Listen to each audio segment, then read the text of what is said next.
नमस्कार शेतकरी बंधूंनो, प्रादेशिक हवामान केंद्र मुंबई यांच्याकडून कोल्हापूर, सांगली व सातारा या तिन्ही जिल्ह्यांसाठी हवामान अंदाज प्राप्त झालेला आहे।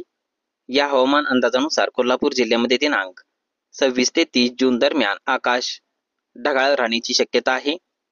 कोल्हापूर जिल्ह्यामध्ये दिनांक 26, 27, 28, 29 व 30 जून रोजी काही ठिकाणी मध्यम स्वरूपाच्या पावसाची शक्यता आहे। कोल्हापूर जिल्ह्यामध्ये दिनांक 30 जून पर्यंत कमाल तापमान 26 ते 29 अंश सेल्सिअस या दरम्यान तर किमान तापमान 21 ते 23 अंश सेल्सिअस या दरम्यान राहण्याची शक्यता आहे। सकाळची सापेक्ष आर्द्रता 85 ते 89% तर दुपारची सापेक्ष आर्द्रता 66 ते 78% या दरम्यान राहण्याची शक्यता आहे। वाऱ्याचा वेग ताशी 16 ते 23 किलोमीटर या दरम्यान राहण्याची शक्यता आहे। हवामान इशारा कोल्हापूर जिल्ह्यामध्ये घाट भागात दिनांक 25 आणि 26 जून रोजी तुरळक ठिकाणी जोरदार स्वरूपाच्या पावसाची शक्यता आहे। सांगली जिल्ह्यामध्ये दिनांक 26 ते 30 जून दरम्यान आकाश ढगाळ राहण्याची शक्यता आहे। सांगली जिल्ह्यामध्ये दिनांक 26, 27, 29 व 30 जून रोजी काही ठिकाणी हलक्या स्वरूपाच्या पावसाची तर दिनांक 28 जून रोजी काही ठिकाणी मध्यम स्वरूपाच्या पावसाची शक्यता आहे। सांगली जिल्ह्यामध्ये दिनांक 30 जून पर्यंत कमाल तापमान 29 ते 31 अंश सेल्सिअस या दरम्यान तर किमान तापमान 22 ते 23 अंश सेल्सिअस या दरम्यान राहण्याची शक्यता आहे। सकाळची सापेक्ष आर्द्रता 83 ते 89% तर दुपारची सापेक्ष आर्द्रता 63 ते 81% या दरम्यान राहण्याची शक्यता आहे। वाऱ्याचा वेग ताशी 23 ते 30 किलोमीटर या दरम्यान राहण्याची शक्यता आहे। सातारा जिल्ह्यामध्ये दिनांक 26 ते 30 जून दरम्यान आकाश ढगाळ राहण्याची शक्यता आहे।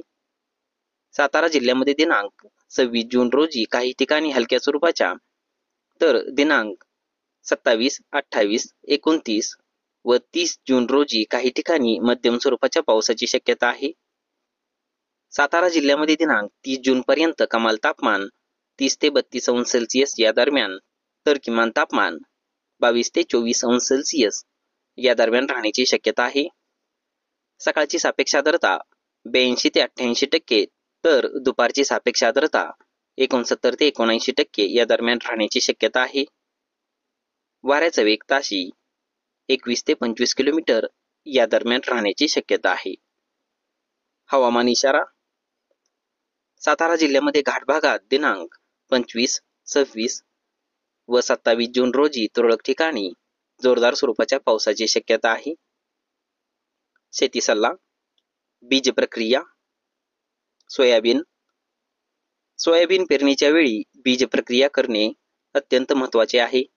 बीज प्रक्रियेसाठी प्रति 10 किलो बियाण्यासाठी थायरम 37.5% अधिक कार्बोक्सिन 37.5% 30 ग्रॅम हे बियाण्यात सोडावे।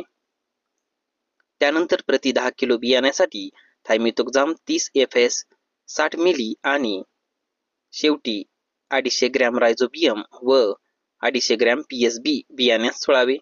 त्यामुळे मातीतून आणि बियाण्याद्वारे प्रसारित होणाऱ्या रोगांपासून संरक्षण होते, तसेच पिवळा मोजॅक या रोगाचा प्रसार थांबतो। या व्यतिरिक्त खोडमाशी व रस शोषक किडींपासून संरक्षण होते। शिवाय पिकासाठी नत्र आणि स्फुरदची उपलब्धता होते। धन्यवाद।